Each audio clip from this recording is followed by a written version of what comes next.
Dios le bendiga, amigo, hermano, una bendición saludarle. Estamos leyendo el libro que es el Evangelio de el escritor Greg Gilbert, que escribe para 9 marcas. Ahora ya vamos por el capítulo 6 que se titula El Reino. Entonces ha sido bien bonito el contenido de este libro. Vimos en el capítulo 1 encontrando el evangelio en la Biblia, capítulo 2 Dios es el creador justo, capítulo 3 el hombre pecador, capítulo 4 Jesucristo el Salvador, capítulo 5 la respuesta, fe y arrepentimiento, hoy capítulo 6 el reino, capítulo 7 mañana manteniendo la cruz en el centro, capítulo 8 el poder del evangelio. Vamos a capítulo 6 el reino. En la entrada del estacionamiento de mi iglesia hay una placa de bronce con las palabras inmortales del misionero Jim Elliot, que dice: no es necio aquel que entrega lo que no puede retener para ganar lo que no puede perder. Me encanta esa frase porque captura muy bien el costo y la recompensa de ser un cristiano. No hay duda de que convertirse en cristiano es algo costoso, según Lucas capítulo 14, versículo 18. Pero también es cierto que la recompensa de ser cristiano es inexpresivamente asombrosa. El perdón de pecados, la adopción como hijos suyos, la relación con Jesús, el regalo del Espíritu Santo, la libertad de la tiranía del pecado, la comunión con la iglesia, la resurrección y glorificación final del cuerpo, el ser parte del reino de Dios, el nuevo cielo, la nueva tierra, la eternidad en la presencia de Dios. El ver su rostro, todas estas son promesas que Dios nos hizo en Cristo. No es de sorprenderse que Pablo haya citado a Isaías diciendo en 1 Corintios capítulo 2 versículo 9, cosas que ojo no vio ni oído oyó, ni han subido en corazón de hombre. Son las cosas que Dios ha preparado para los que le aman. La vida cristiana no se trata solamente de evadir la ira de Dios. Lejos de eso, se trata de tener una relación correcta con Dios y por sobre todas las cosas disfrutarlo para siempre. Eso quiere decir que se trata de ganar lo que no podemos perder, nuestra ciudadanía en su reino eterno. Desde el momento en que una persona cree en Jesucristo, todo en esta vida cambia para siempre. Lo sé, a veces no se siente así. No hay confeti celestial, ni trompetas, ni ángeles cantando. Al menos no los podemos oír. Pero es cierto, de todas maneras, todo cambia. Dios nos ha librado, dice el apóstol Pablo, Colosenses 1:13, de la potestad de las tinieblas y trasladado al reino de su amado Hijo. Siguiente punto. ¿Qué es el reino de Dios? El reino de Dios es un tema importante en el Nuevo Testamento. Jesús mismo predicaba acerca de esto constantemente, diciendo en Hechos 28:31, arrepentíos porque el reino de los cielos se ha acercado. Resume el ministerio de Pablo así: predicando el reino de Dios y enseñando acerca del Señor Jesucristo abiertamente y sin impedimento. El autor de Hebreos se regocijaba en el hecho que los creyentes en Cristo están recibiendo un reino inconmovible. Hebreos capítulo 12, versículo 28. Y Pedro alienta a sus lectores con la idea de que somos bienvenidos ampliamente al reino eterno de nuestro Señor y Salvador Jesucristo. Según de Pedro capítulo 1 versículo 11. Después en el libro de Apocalipsis, todas las huestes celestiales estallan en adoración. Apocalipsis 12:10 va a decir lo siguiente: Ahora ha venido la salvación, el poder y el reino de nuestro Dios y la autoridad de su Cristo. Pero, ¿qué es exactamente este reino? ¿Acaso es un reinado, una posición de territorio en el cual Dios tiene autoridad especial? ¿Es la iglesia? ¿Es algo que ya está aquí o algo que estamos esperando? ¿Algo que aún está en el futuro? Por cierto, ¿quién exactamente forma parte del reino de Dios? ¿Acaso no es cierto que Dios reina de manera completa sobre todos sin importar si creen en Jesús? ¿No es cierto que todos somos parte del reino? ¿Y no podemos todos, cristianos o no, trabajar juntos para establecerlo? Vamos a intentar responder algunas de estas preguntas analizando algunas cosas que la Escritura enseña acerca del reino de Dios. Veamos el reino redentor de Dios. Primero, el reino de Dios es el reinado redentor de Dios sobre su pueblo. El reino es una de esas palabras que conllevan fuertes connotaciones y en este caso esas connotaciones tienden a confundirnos. Usualmente cuando pensamos en su reino pensamos en un pedazo de tierra en particular con sus límites fronterizos bien definidos. Un reino es una palabra geográfica para muchos de nosotros. Sin embargo, eso no es el caso en la Biblia. Hablando bíblicamente, el reino de Dios se entiende más bien como una posición de realeza y no tanto como un territorio. Por lo tanto, el reino de Dios es el dominio, reinado y autoridad de Dios, según Salmo 145:11, 145:13. Sin embargo, existe otra palabra crucial que necesitamos añadir a nuestra definición. De acuerdo a la Biblia, el reino de Dios no es solamente su dominio y reinado, es su dominio y reinado redentor, es su soberanía amorosa que ejerce sobre su propio pueblo. Por supuesto, es cierto que ni un centímetro cuadrado del universo ni una sola persona es independiente del dominio de Dios o está fuera de su autoridad. Él creó todo, reina sobre todo y juzgará sobre todo. Pero cuando la Biblia usa la frase el reino de los cielos, usualmente se refiere específicamente al dominio de Dios sobre su propio pueblo, sobre aquellos que han sido salvos a través de Jesucristo. Por eso el apóstol Pablo habla de los cristianos siendo transferidos del dominio de la oscuridad hasta el reino de Dios. Colosenses capítulo 1, versículos 12 y 13. Y es muy cuidadoso en señalar que el impío no heredará el reino de Dios. 1 Corintios capítulo 6, versículo 9. Entonces, la definición del reino de Dios es el dominio, el reinado y autoridad redentora de Dios sobre aquellos redimidos en Cristo Jesús. El reino ya llegado, un reino ya llegado. Segundo, el reino de Dios está aquí. Cuando Jesús comenzó su ministerio, predicaba un mensaje impactante. Mateo capítulo 3, versículo 2, arrepentíos porque el reino de los cielos se ha acercado. De hecho, se podría traducir como arrepentíos porque el reino de los cielos está aquí.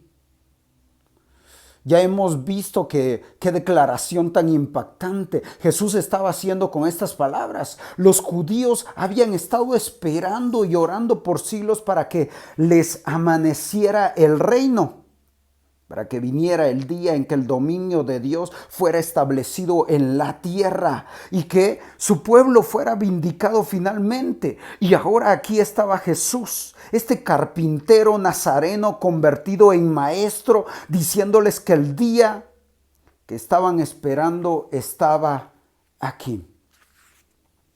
No solo eso, sino que estaba diciendo que el reino de Dios se había inaugurado en Él. Así que en Mateo capítulo 12, versículo 28, cuando los fariseos acusaron a Jesús de echar fuera demonios en el nombre de Satanás, Jesús los reprende y hace una declaración sorprendente. Dice, pero si yo expulso los demonios por el Espíritu de Dios, entonces el reino de Dios ha llegado a vosotros. ¿Te das cuenta de lo que significa? Es claro que Jesús estaba echando fuera los demonios y que lo hacía por medio del Espíritu de Dios. Lo que él estaba afirmando es que la liberación prometida de Dios para su pueblo, el reino había venido. ¿Qué pensamiento más asombroso es este? La encarnación de Jesucristo fue mucho más que una visita amable de nuestro Creador. Fue el despliegue de la contraofensiva final y definitiva de Dios contra el pecado, muerte y destrucción que habían entrado al mundo cuando Adán cayó. Usted puede ver cómo la guerra va ocurriendo a lo largo de toda la historia de la vida de Jesús en el Nuevo Testamento. El Rey Jesús va a la soledad del desierto para enfrentarse a Satanás, aquel que tantos años había tentado a Adán y arrojado el mundo a la corrupción, y lo derrota de forma decisiva. Toca los ojos de una persona que había nacido ciega y la luz entra por primera vez. Se queda viendo hacia la triste oscuridad en una tumba y clama, ¡Lázaro, ven fuera! Y la muerte comienza a sentir cómo la opresión que ejerce sobre la humanidad se debilita al tiempo que este hombre muerto sale caminando. Y claro que después, sobre todo, el mismo pecado fue derrotado cuando Jesús clamó en la cruz, consumado es. La cautividad a la muerte terminó completamente cuando aquel ángel dijo, seguramente con una sonrisa en sus labios, según Lucas capítulo 24, versículos 5 y 6, ¿por qué buscáis entre los muertos al que vive? No está aquí, ha resucitado. Paso a paso y golpe a golpe, Jesús estaba deshaciendo de forma completa los efectos de la caída. El rey legítimo del mundo había venido y todo lo que era un obstáculo para el establecimiento de ese reino, que era el pecado, la muerte, el infierno, Satanás, estaban siendo derrotados de forma decisiva. Lo que esto significa es que muchas de las bendiciones del reino ya son nuestras. Así que Jesús le dice a sus discípulos que enviará otro consolador, el Espíritu Santo, quien los guiará, los convencerá de pecado y los santificará. De la misma manera, los cristianos saben ya lo que es ser adoptado en la familia de Dios y el ser reconciliados con Él. Pablo llega a decir que ante Dios ya hemos sido resucitados y sentados con Cristo. Efesios 2:6. Esta es una verdad increíble y alentadora, pero hay algo más, algo igualmente importante que debemos entender. El reino aún no completado. Tercero, el reino de Dios no ha sido completado y no lo será hasta que regrese el Rey Jesús. A pesar de todo lo que Jesús hizo para derrocar los poderes del maligno, no estableció entero y finalmente el dominio de Dios en la tierra, al menos no todavía. El mal fue atado, pero no destruido. El mal fue derrotado, pero no aniquilado. El reino de Dios fue inaugurado, pero no traído en su totalidad final. Jesús habló de un día futuro cuando el reino sería finalmente consumado. En ese día los ángeles, según Mateo capítulo 13, versículo 41 al 43, recogerán de su reino a todos los que sirven de tropiezo y a los que hacen iniquidad. Entonces los justos resplandecerán como el sol en el reino de su Padre. Jesús también anticipa durante la Santa Cena o Cena del Señor el día en el que beberá cada vez más el fruto de la vid con sus discípulos. Mateo capítulo 26, versículo 29 dice: y os digo que desde ahora no beberé más de este fruto de la vid hasta aquel día en que lo beba nuevo con vosotros en el reino de mi Padre. Pedro también anticipa la resurrección de los muertos en la eternidad, 1 Corintios 15, y les dice a los efesios que han sido sellados con el Espíritu Santo, Efesios 1:14, y dice que es las arras de nuestra herencia hasta la redención de la posesión adquirida para alabanza de su gloria. Más adelante dice que Dios nos ha salvado, Efesios 2:7, para mostrar en los siglos venideros las abundantes riquezas de su gracia en su bondad para con nosotros en Cristo Jesús. Pedro también habla de 1 Pedro capítulo 1 versículo 5. Salvación que está preparada para ser manifestada en el tiempo postrero. Y el autor de los Hebreos les dice a sus lectores que son extranjeros y peregrinos sobre la tierra. Hebreos capítulo 11, versículo 13 dice eso, y que debe buscar la ciudad que tiene fundamentos, cuyo arquitecto y constructor es Dios. Hebreos 11, 10. La gran esperanza para los cristianos, aquellos que estamos aguardando y que nos da la fuerza y ánimo, es el día en que nuestro Rey permita los cielos y regresará finalmente y para siempre para establecer su reino glorioso. En ese momento glorioso, cuando todo en este mundo será puesto en orden, cuando la justicia será finalmente satisfecha, cuando el mal será derrotado y cuando el juicio de Dios será establecido una vez y para siempre. Dios lo promete.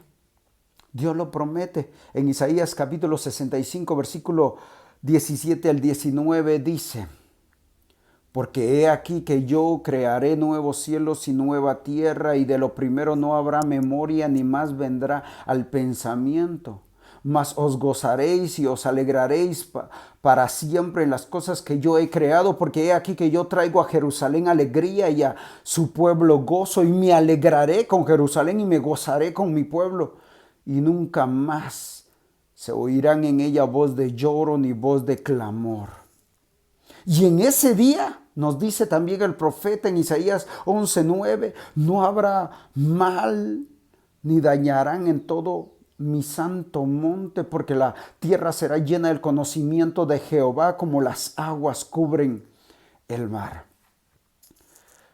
De niño solía pensar que el destino de los cristianos era algo parecido a estar en un servicio de la iglesia eternamente y separados de nuestro cuerpo. Ese pensamiento me asustaba, pero estaba muy equivocado. La intención de Dios es crear un nuevo mundo para su pueblo donde no exista pecado, ni muerte, ni enfermedad.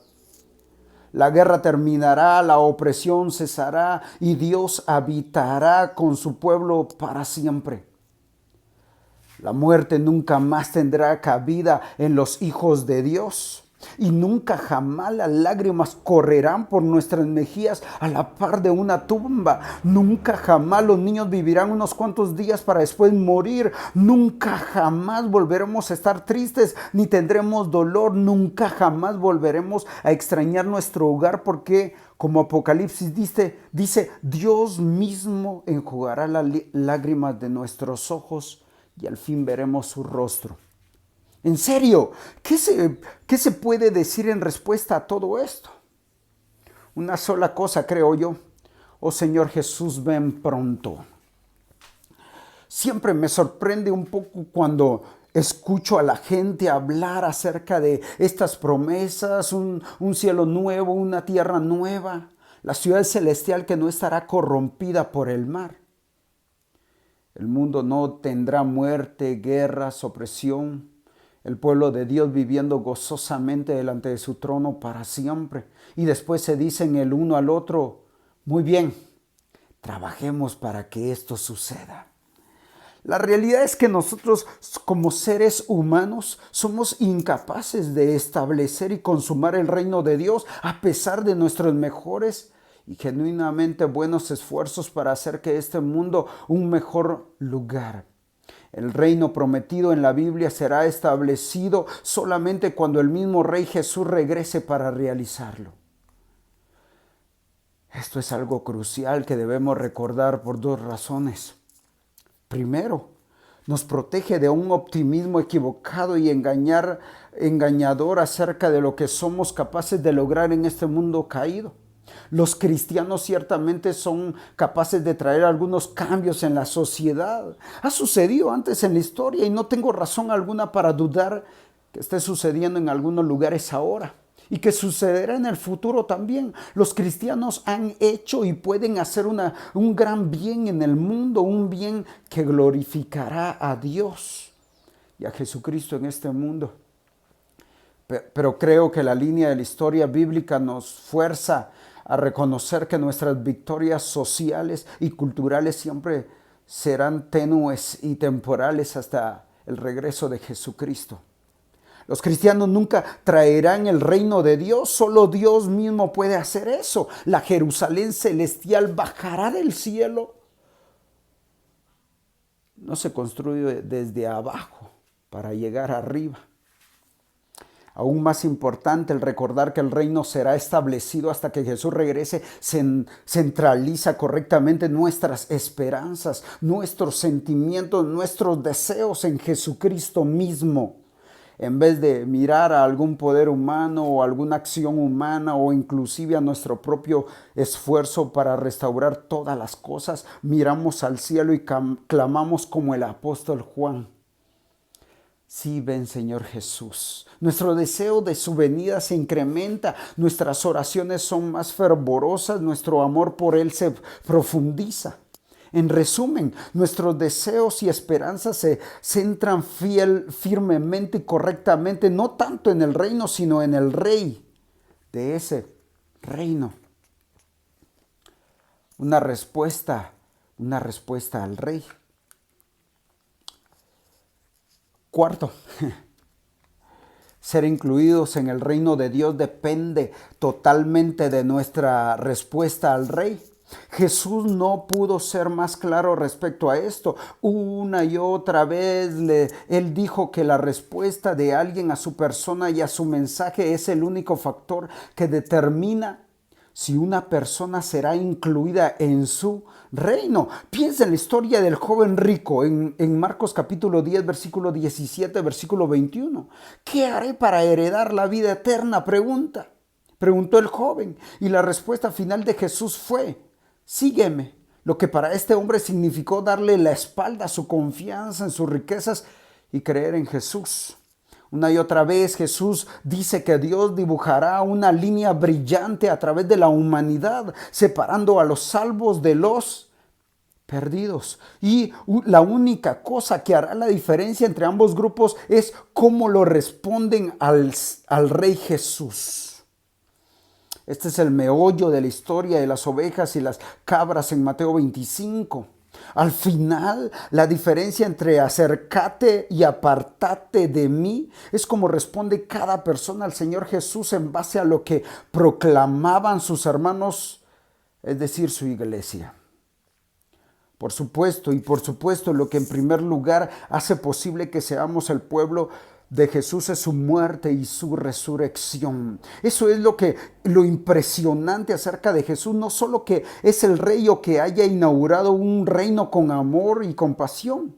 En realidad, eso no es tan sorprendente. Tanto judío sabía que eso sucedería algún día. No, que es realmente impresionante acerca del Evangelio de Jesús es que el Rey murió para salvar a su pueblo. El Mesías resultó ser el Mesías crucificado. Los judíos habían estado esperando por siglos al rey Mesías que vendría a rescatarlos. También tenían esperanzas de ver a un siervo sufrido del Señor, según lo profetizado por Isaías. Y hasta tenían una vaga expectación del divino Hijo de Hombre, quien aparecería al final de los tiempos, según Daniel. Pero lo que no esperaban era que estas tres figuras resaltaran ser la misma persona. Nadie había atado esos tres cabos juntos, al menos no hasta que vino Jesucristo.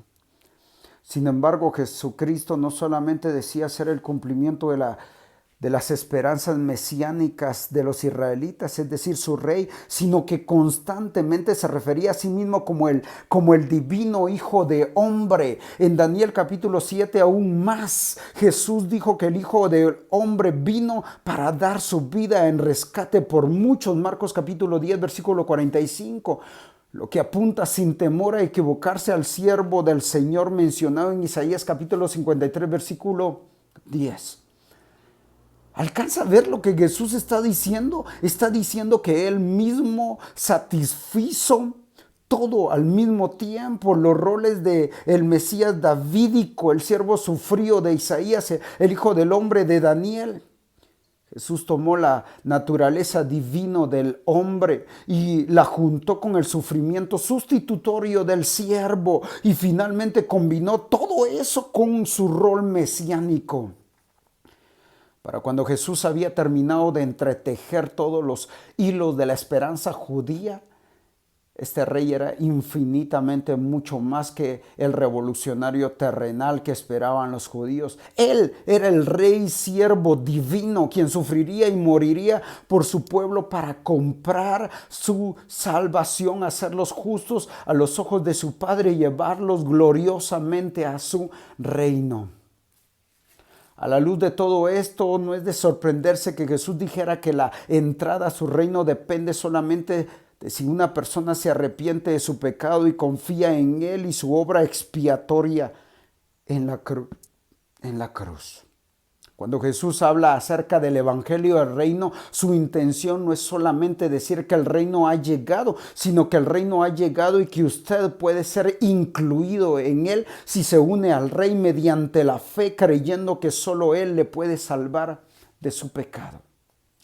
Por lo tanto, ser un ciudadano del reino de Cristo no es solo una cuestión de vivir una vida acorde al reino, o de seguir el ejemplo de Jesús, o de vivir como vivió Jesús. El hecho es que una persona puede profesar ser un seguidor de Jesús, o un vividor de la vida del reino, y aún así estar fuera del reino. Usted puede vivir como Jesús vivió todo lo que quiera, pero a menos de que se presente ante el Rey crucificado en arrepentimiento y fe, dependiendo solamente de Él como el sacrificio perfecto por su pecado y su única esperanza para salvación, usted no es ni cristiano ni ciudadano de su reino.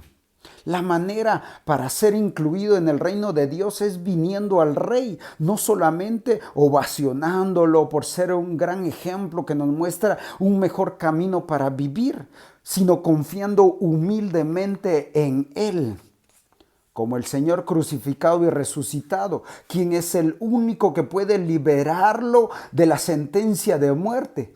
Al final de cuentas, la única manera de entrar en el reino es mediante la sangre de ese rey. Un llamado a vivir para el rey. Quinto, ser ciudadano del reino es ser llamado a vivir la vida del reino. En Romanos capítulo 6, Pablo llama a los cristianos a reconocer que han sido rescatados del dominio del pecado y que han sido trasladados al reino de su Hijo. Y vaya conmigo a Romanos capítulo 6, versículo 4 al 11, y dice: porque somos sepultados juntamente con Él para muerte por el bautismo, a fin de que como Cristo resucitó de los muertos por la gloria del Padre, así también nosotros andemos en vida nueva. Porque si fuimos plantados juntamente con Él en la semejanza de su muerte, así también lo seremos en la de su resurrección.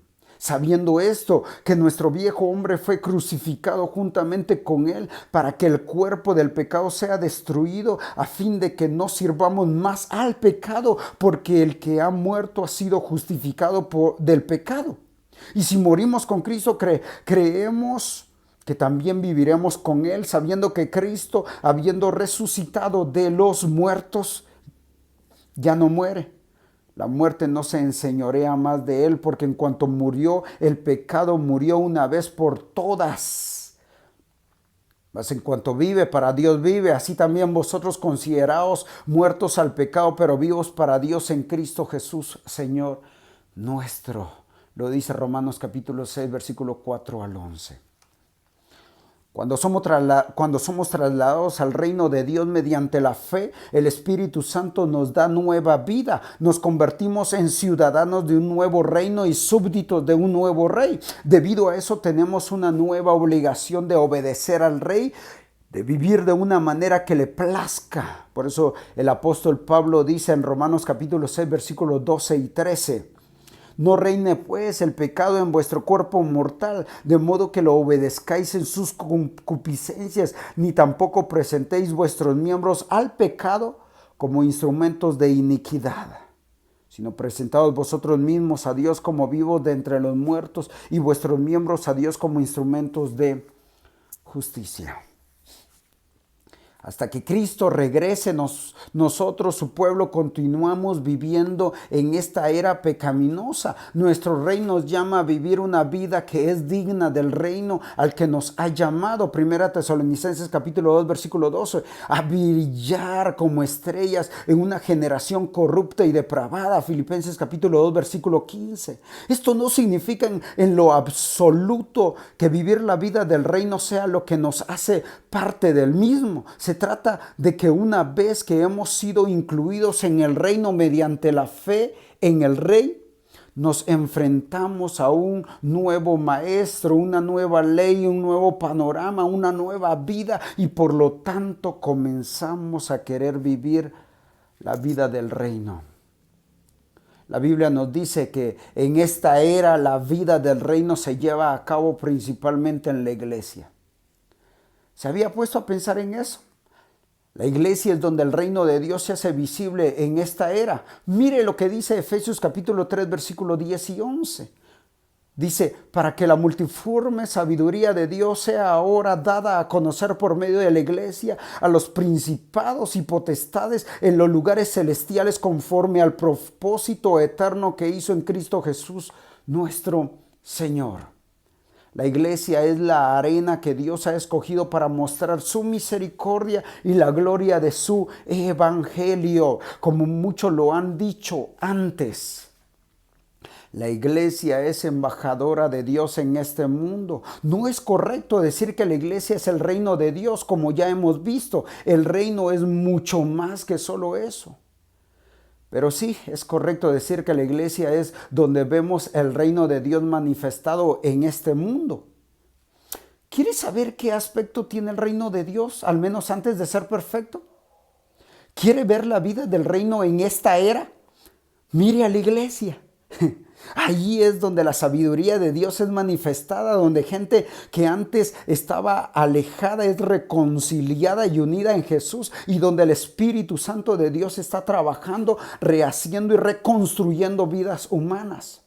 Es donde el pueblo de Dios aprende a amarse el uno al otro y llevar el uno las cargas y pesares del otro, y llorar juntos y a gozarse juntos y a estar a cuentas con otros. Por supuesto que no es perfecto, pero la iglesia es donde la vida del reino es vivida y manifestada a todo el mundo que está desesperadamente necesitada de ser salvo.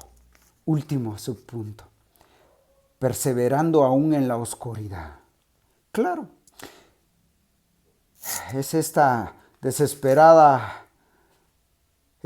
necesidad desesperada del mundo de ser salvo la que hace que vivir como ciudadano del reino de Dios en esta era sea muy difícil.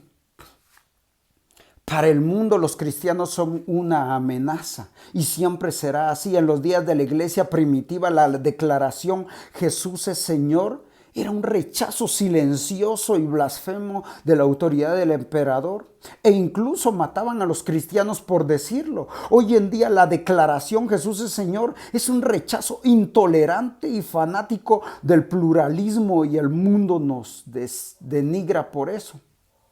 En la Escritura nunca vemos que la vida del reino, la batalla de permanecer fiel al rey fue fácil. Jesús prometió que sus seguidores enfrentarían persecución, que serían denigrados, burlados y hasta asesinados. Pero aún en medio de todo esto, nosotros los cristianos perseveramos porque sabemos que nos espera una herencia en la presencia de Dios que ni nos imaginamos. En el último libro de la épica serie El Señor de los Anillos, los héroes de la historia llegan a la parte más oscura de su viaje. Han viajado miles de kilómetros y finalmente llegan a la tierra malvada, que era su meta.